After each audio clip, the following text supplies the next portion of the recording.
Agad na tumalima si LTO Chief Edgar Galvante sa kautusan ni Pangulong Rodrigo Duterte na bakantihin ang mga posisyon ng mga presidential appointees ngayong araw.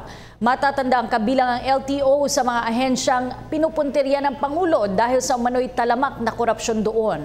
Ang ulat mula kay Julius de Samburu.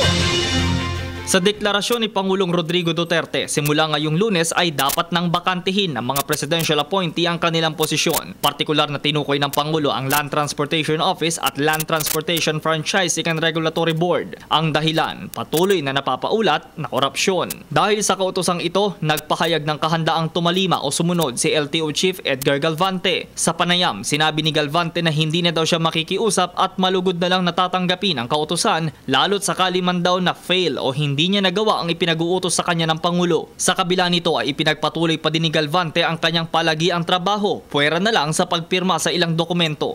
Para wala din daw kontrobersya ay pending din daw muna kahit mga transaksyon na kailangan ng kanyang lagda, habang wala pang official communication sa kautosang ito ng Pangulo. Na halimbawa, kung tuloy man ito, effective so and so, pagkatapos pipirma pa ako beyond that supposed deadline, baka maging malaking usapin to. Pinaalalahanan din ni Galvante ang kanyang mga tauhan na ipagpatuloy ang kanilang trabaho para hindi maapektuhan ang operasyon ng LTO. Si Galvante ang itinalaga ni Pangulong Duterte para solusyonan ang problema sa LTO, kabilang ang problema sa plaka at driver's license, pati na din ang korupsyon at illegal transactions. Aniya, sa unang araw pa lang sa pwesto ay inatasan niya kaagad ang kanyang mga regional directors na tuldukan na ito, lalo ang umano'y lagayan system. And in fact, when I first met with the regional directors, I cautioned them when we met last July on the persistent report about supposed anomaly. There's no such thing as transactions that are illegal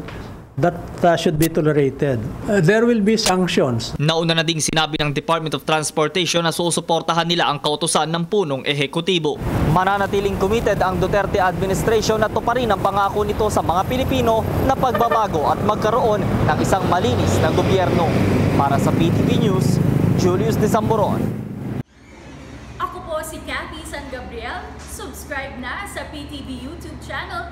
I-click lang po ang subscribe button.